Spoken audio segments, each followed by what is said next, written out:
If you turned 50 tomorrow, would your money actually hold up? 50 is a real checkpoint.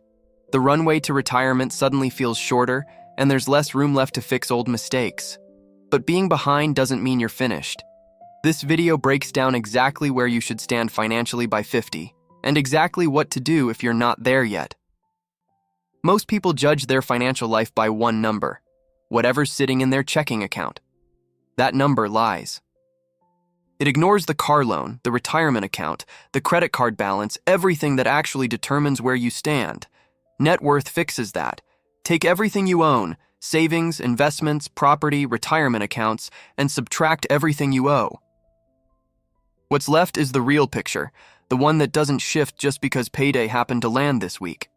During a lunch break, someone might check their bank app and feel fine, only to forget the $4,000 still sitting on a credit card. That's the trap of watching the wrong number. Before anything else in this video makes sense, you need this one. Everything from here builds on top of it.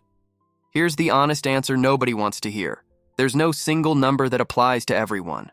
Someone renting in a small town with no debt is in a completely different position than someone carrying a mortgage in an expensive city. Financial planners sometimes suggest having around 6 to 8 times your annual salary saved by 50. Treat that as a compass, not a verdict, a rough direction, not a grade on a test you either pass or fail. What actually matters is the gap between what you have now and what your future expenses will demand. A smaller number can be plenty if your life costs less. A bigger number can still fall short if your expenses run high.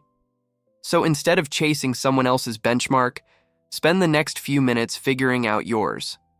That's where the real math begins. A furnace doesn't wait for a convenient month to break. Neither does a transmission, a root canal, or a sudden gap between jobs. Life doesn't check your calendar before sending a bill, which is exactly why this fund exists. An emergency fund is cash set aside, so one bad month doesn't force you to sell investments at the wrong time or reach for a credit card at 20% interest.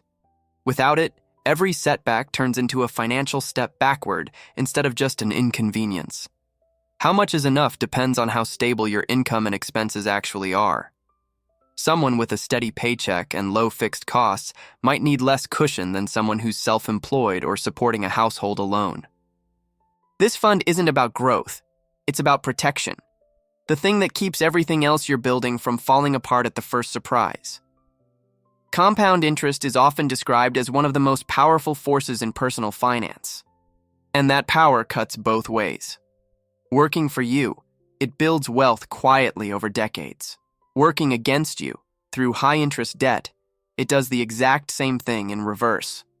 Not all debt deserves the same urgency.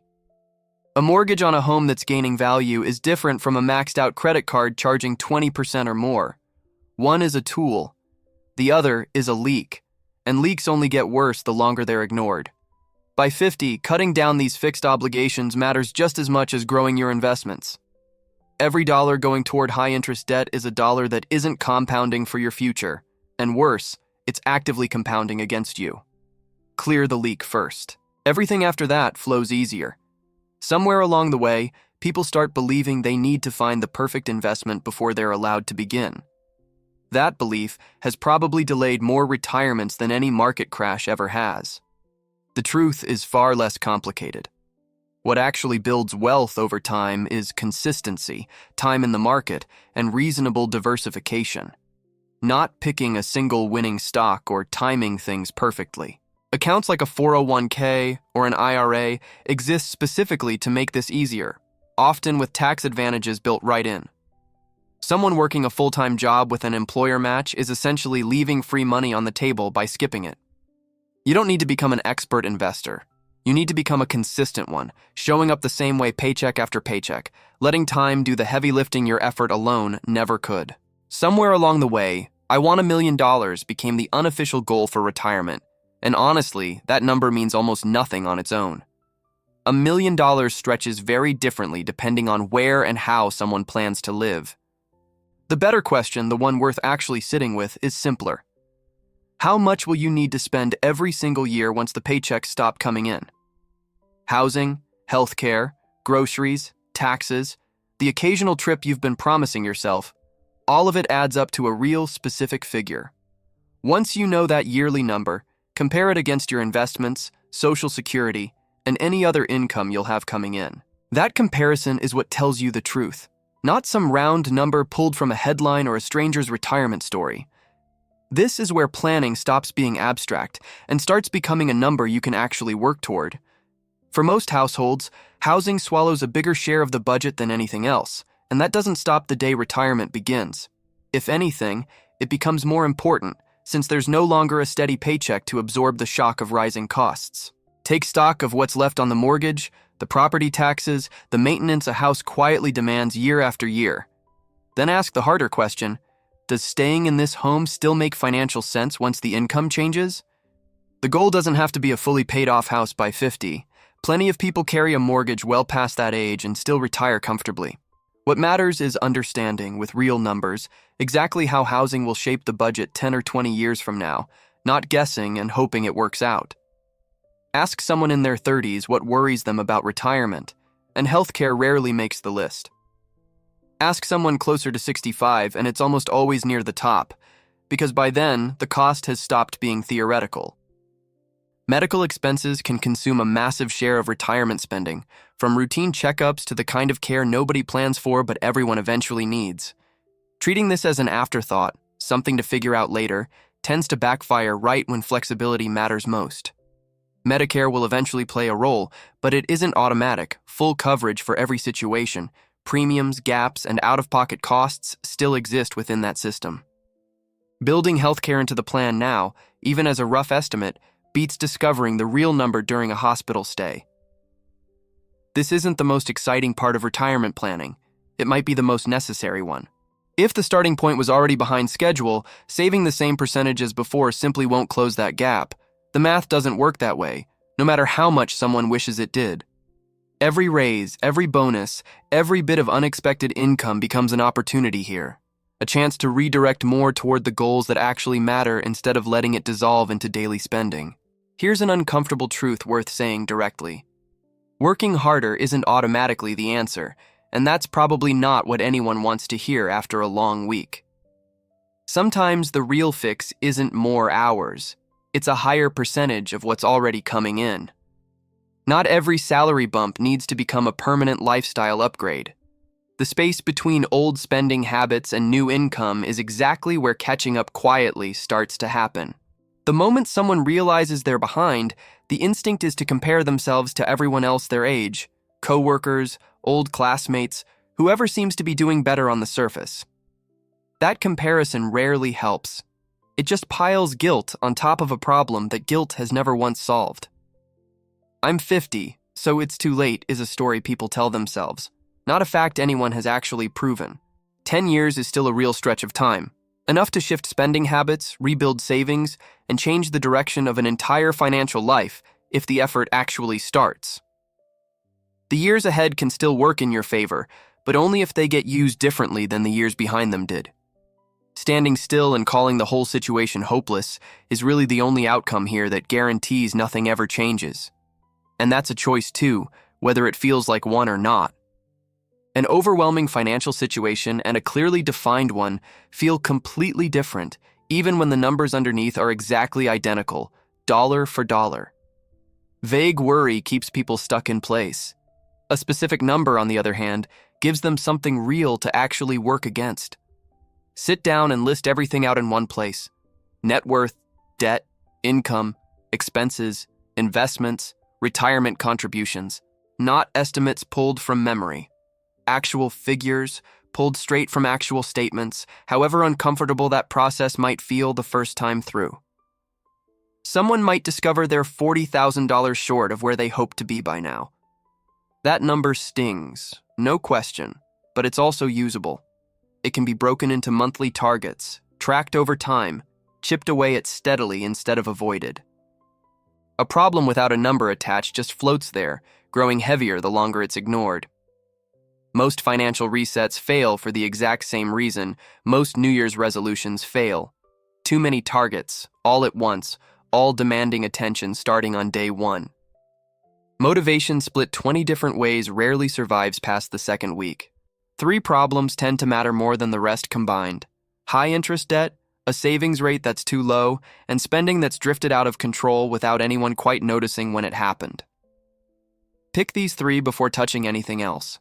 Skip the subscription nobody remembers signing up for, and the small daily coffee habit for now.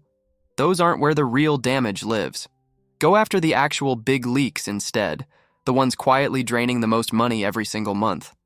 Fixing 3 things well beats attempting 20 things poorly, and where that energy goes first usually decides whether a reset sticks or fades out by March. Cutting expenses has a ceiling. Rent can only shrink so much, groceries can only get so lean, and eventually there's nothing left to trim without making daily life genuinely miserable. Income, on the other hand, doesn't have that same hard limit. When the gap between where someone stands and where they need to be is large, small cuts alone rarely close it fast enough. New skills, a better paying role, extra hours when they're sustainable, or a second stream of income can move the needle in a way budgeting alone never will. A delivery driver picking up weekend shifts for a few months isn't just earning extra cash. They're buying themselves room to pay down debt and save at the same time, instead of choosing between the two. More income doesn't replace discipline. It just gives discipline something bigger to work with. Realizing you're behind does something dangerous to a lot of people. It makes 10% annual growth feel unbearably slow, and slow feels like losing when the clock seems to be running out. That feeling is exactly what pushes people toward speculative bets, meme stocks, or guaranteed schemes promising to make up 2 decades of lost time in a matter of months. It rarely works out that way, and the risk of losing what's already been built is very real. A gambler doubling down after a bad hand isn't fixing the problem. They're often making it worse, chasing a loss with an even bigger one. Catching up financially isn't about one lucky bet paying off big. It's about steadily raising the savings rate and staying patient with money that still has years left to grow. The next 10 years can either drift by the same way the last 10 did, or they can become something deliberate, a defined stretch of time built specifically for catching up, not just hoping things eventually work out.